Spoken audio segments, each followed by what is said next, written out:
Okay,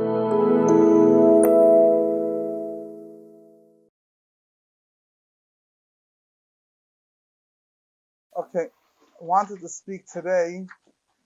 It's not a concept that is major chidushim, but just to discuss the idea, the term Gula Hamitis Vashlema. Right, the Rebbe would always repeat again and again the term that Moshiach is a true and complete redemption. The Rebbe didn't coin the phrase. The term Gula Hamitis or Gula Shlema is found in very early Sfarim.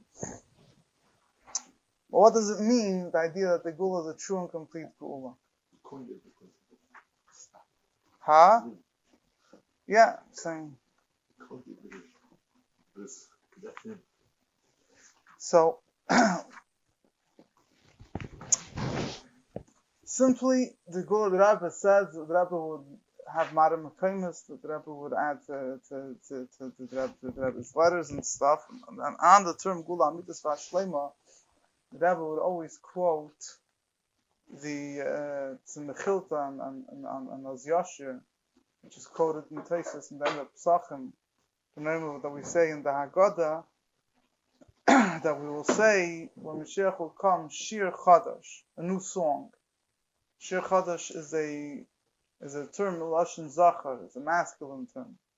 And let's say in davening every day, we use the term Shir Chadash, a new song that didn't sang by Kriyas Yamsuf, which is Lashon Nekeva. Shir Chadash in Lashon HaKodesh in Hebrew is a feminine term. So the Mechilta says why that the previous song that Yidden sang with the previous gulas was a feminine term, because a woman, exactly the explanation, there's different pirushim here, but it says a woman she has pain of childbirth, she has a child, and she again has pain, then she bears a child, again she has pain, she bears a child. In other words, even after she has a child, she's not promised there won't be any more pain. There might be another pregnancy, another birth. Eventually there'll be another child born, which the child represents redemption, but there's going to be a pain. But a male doesn't give birth. A man is like yesterday, like today, like tomorrow. There's no tzar of Leda. There's no pain of birth. So the previous gulas redemptions were a redemption, but they were a redemption that weren't complete. Afterwards was another gulas. But the future redemption will be complete in the sense it won't be a gulas after. Now, this concept that there won't be a gulos after when Moshiach will come, that's the source for that is not only the Mechilta. I mean, this is a pashut in Tanakh and many psukim. And just to quote a few, there's numerous psukim that the Navi promises that once Moshiach comes, there will never be a gulos again. Yeah, a term that we say Mitten L'Chavi Matzei Shabbos as Yisrael Neisha B'Hashem Tshua Seilomen. Tshua Seilomen means an eternal salvation. I'm just going to quote a few of the psukim that come to my mind.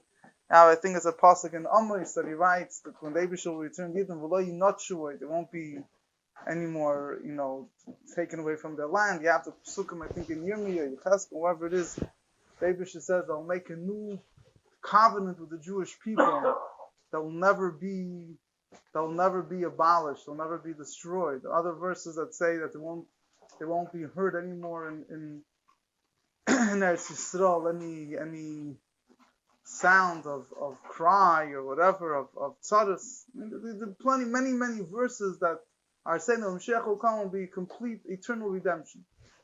So that's Pashat and Pshat. It's important to keep in mind that the concept that there won't be any that if you look historically, it's a very deep insight into the whole process of the gulas that we had in Jewish history. For example, gulas Mitzrayim, Ilu Zachin, if he would have married, would have been an eternal gula. But the Rebbe explains, it's a common classic theme in many Sfarim, the Rebbe elaborates upon it also, that the gulas Mitzrayim, since the Yidden weren't ready yet for the gula, they should have schlepped them out, because if they would have remained one more second, they would have been completely lost. So therefore, it wasn't complete. In other words, obviously whatever Yitzias Mitzrayim accomplished brought the Yidden to Matan Torah, that is irreversible. But the etzem meaning of Shiva, that Yidden shouldn't suffer anymore, Didn't happen in Gulas Mitzrayim. Some Sfarim say that if Yidden would have, the original plan was that how long should they be in Gulas for? For 400 years. The Eibishter rushed it up after 210 years. So some Sfarim, I think, say if they would have stayed for 400 years, so that was the amount of time that was allocated for the Yidden to reach a state of refinement. And when the Gula would have, if the Gula would have taken place then they would have been completely ready. They would have been completely complete. It would have been a complete Gula from that point onwards. But after 210 years, Abish saw that if he's going to wait for 400 years, with garnish bleiben, and nothing will be left from the Jewish people. So they quickly schlepped them out. But the Gulas Mitzrayim was not a Gula Shalema because it was done, so to say, Ki'ilu prematurely. The Rebbe speaks about the famous Sikh of the Rebbe on the Haggadah. I forget which chelik it is, but the Rebbe is a very Yisodistic Sikh. The Rebbe explains, the Rebbe asks a number of questions of the Haggadah, but basically the point of the answer is the same for all of the questions. Because that a person sits down by the Seder, the child sits down by the Seder, doesn't understand what are you celebrating Pesach, but we're still in Galus, telling him we come to Ben Rosh to the Seder, what does it, how do you have one of the four sons as a Russian? So he explained to him, Maschal Begnus and Messiah Meshevach, explained to the history of the Jewish people that really years ago we were sunk in idolatry, and David slept us out. So in other words, the point that the Rebbe says, you're trying to say that we weren't completely ready for it. So Mamela, we fell back into Galus.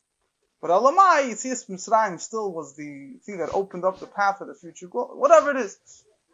That is also, on this same point, the same thoughts, Svarim explain, I mean, this is not, even in Elamai, even in the realm of Pshat of Nigla, you have, I think, the Chafetz Chaim, the Chassam Sofer, and others, whoever it might be, if I'm not quoting the right people, but it's a common theme that the reason why this Galus is so long is because since it has to be a Gula HaMitis, it has to be a true Gula that will never revert back.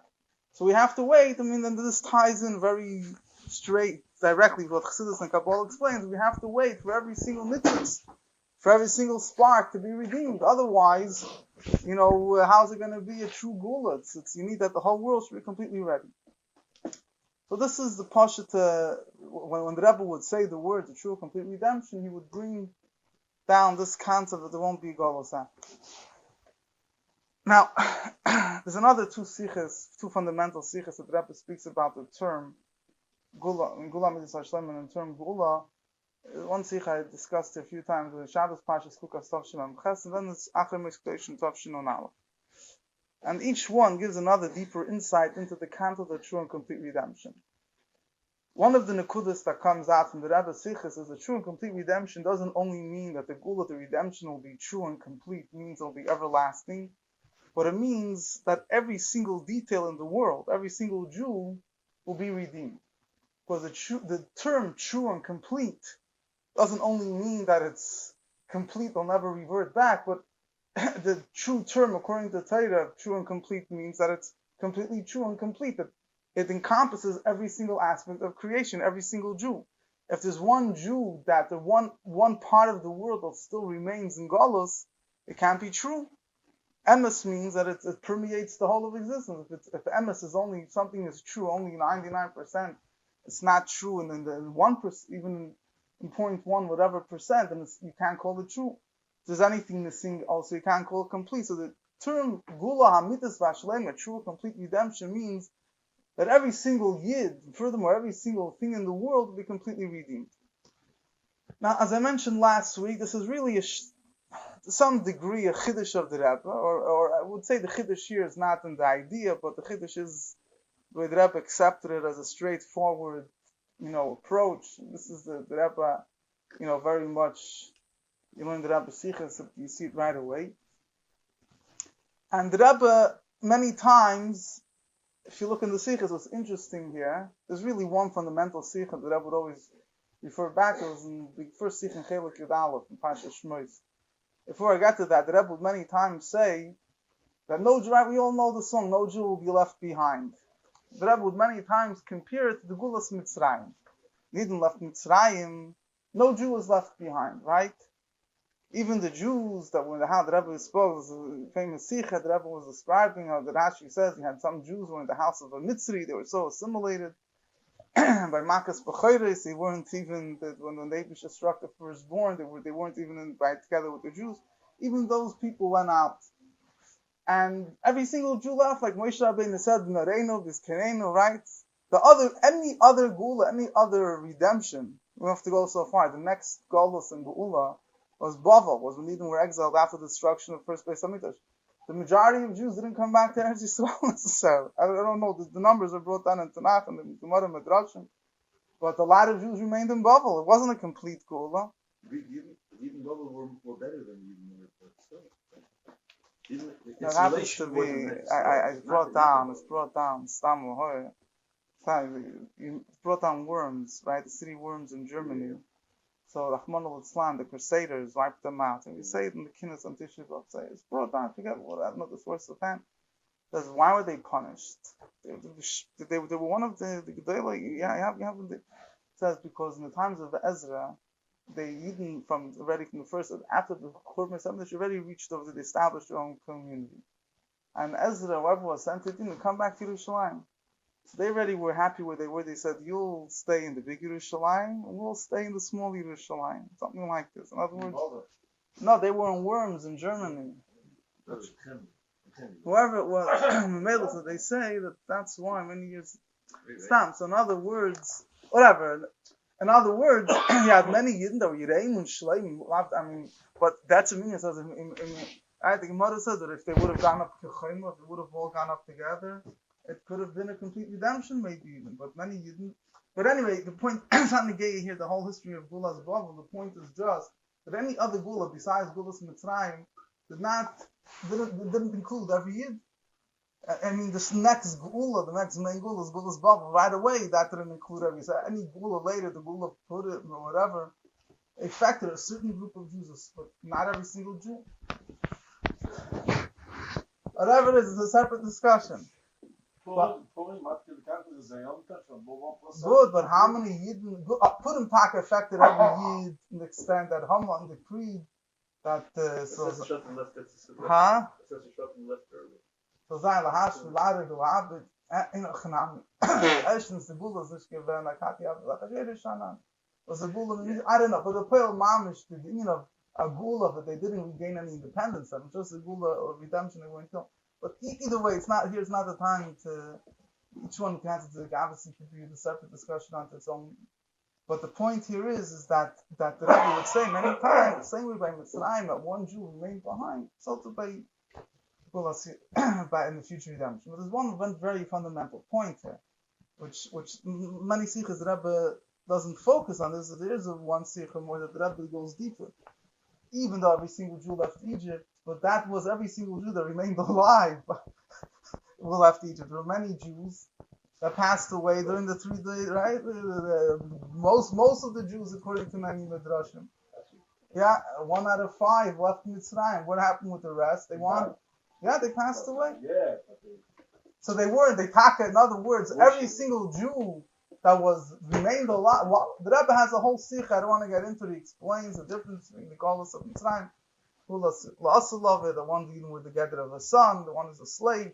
A son could reject his connection to his father's slave. I don't want to get into that. I think it's a separate discussion. It's right in the beginning of Mekutei Sichas Chelik Yud Aleph. But in other words, it's true. Every single Jew that was there, even Dasan and Aviram, even the ones that served Avodah Zarah, it was Avodah Zarah that was taken out of Mitzrayim. Tesel Micha went through the Yamsuf. Yeah. But those Jews, was one exception. Those Jews of the Dafka didn't want to go out of Mitzrayim. They passed away. And the Rebbe explains because they didn't want to leave, so to say, they were able to reject that connection with the Eibishter that existed at that time, and therefore they weren't able to go out. The Goyim were allowed to get out of Mitzrayim, and the Jews they died in Mitzrayim. Which Goyim were allowed to go out of Mitzrayim? So many Goyim. The Erev Rav.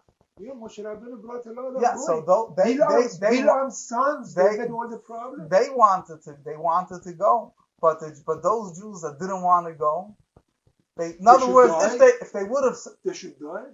And what's supposed to do these with Rishayim, they should go out and they should die. So the Rebbe, you learned also, I don't want to get into the Rebbe explains, for example, you can have someone that does every Aved in the book, right? But according to Rebbe, Yom Kippur is Mechaper. But if he eats on Yom Kippur can't atone for that Aveda of eating on Yom Kippur. Why? Because the eating on Yom Kippur is fighting the whole existence of Yom Kippur. Yom Kippur could atone for every single sin. But if you fight Yom Kippur can't atone for such a sin. So somebody didn't want to go, he could have done every sin under the sun, but that would have been okay. In other words, okay in the sense would be allowed to go out of Golus. But if he doesn't want to go out of Golus, he's rejecting the Geula. How can he go out? Those are the Shoyim, they wanted to go out. They had other problems. They served Avodah Zarah, they were bound, whatever it is. I don't want to get into this discussion. But the point that Rebbe says is that by the Geula Sida won't be like this.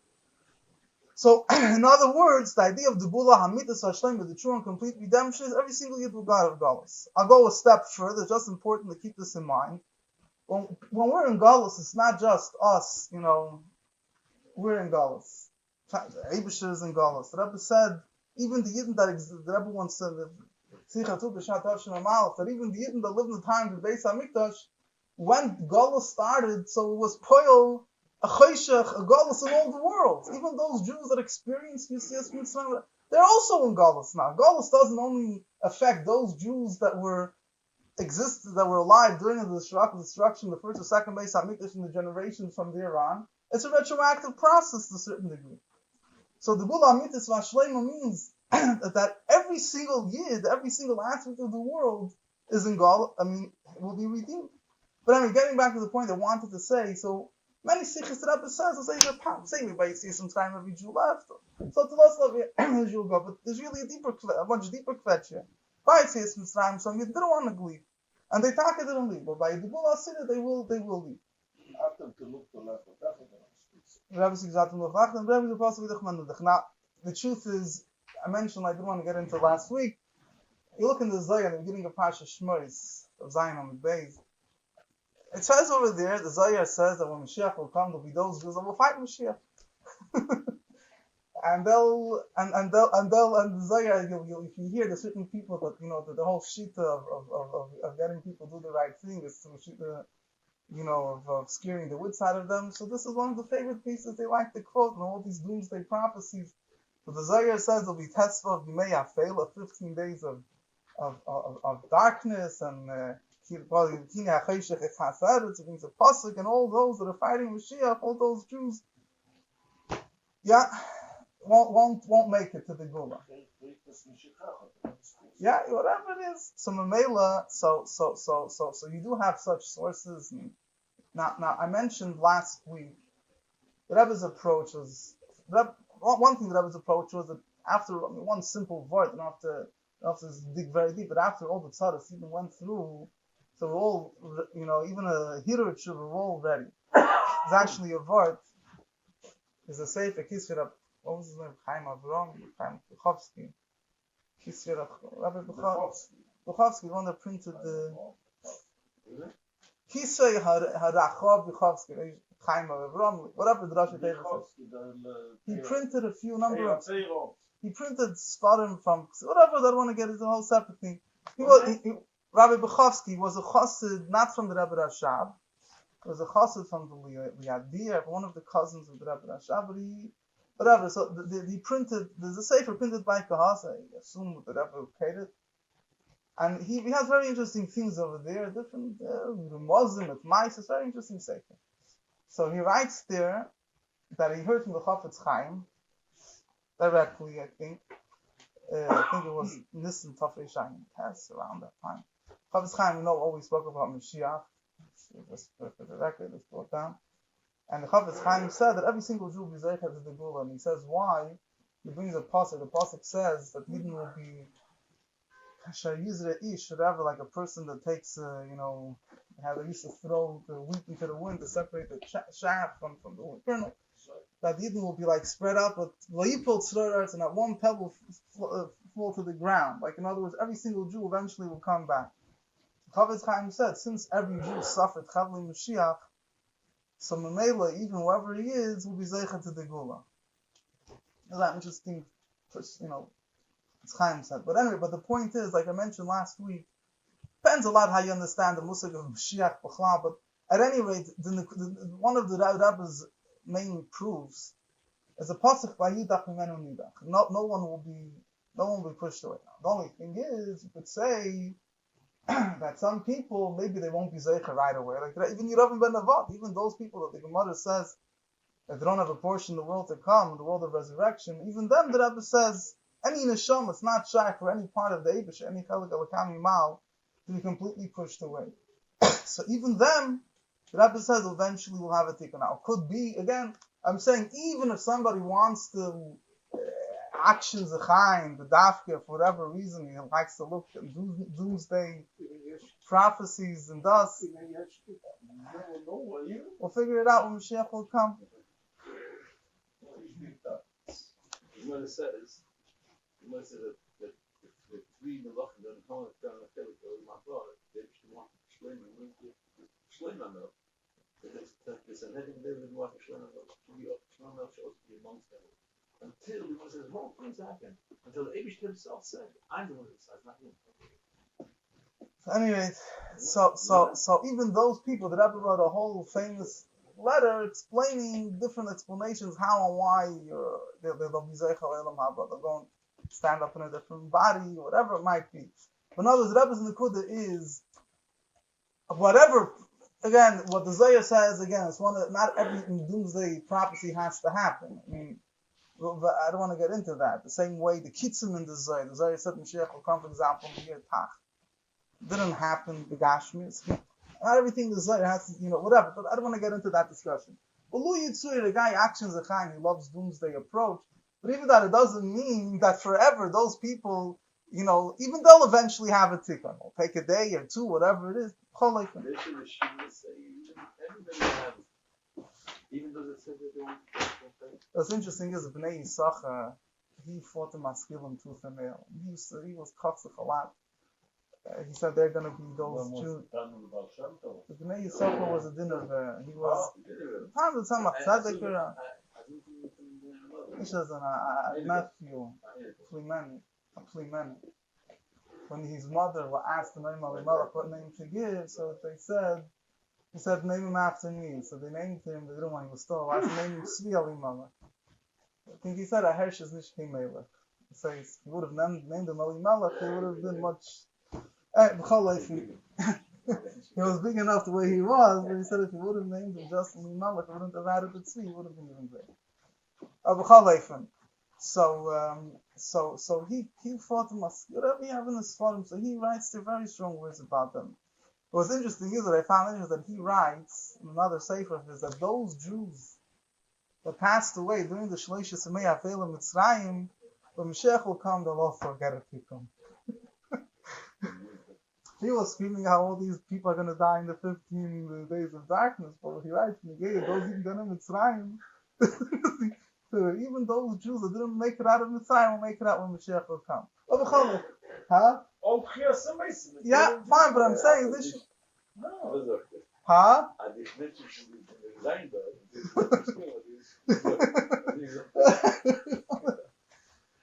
So the bottom line is that the Gula Mitzvah Vashlema means, again, it's because it's there's two ways regarding the Yid explanations that if every Yid is a part of the Eibush, it's not shy for the part of the Eibush, it be lost completely. But the more closely related to the term Gula Mitzvah Vashlema doesn't only include it includes everything in the world. It doesn't mean there's certain aspects in the world that are completely evil.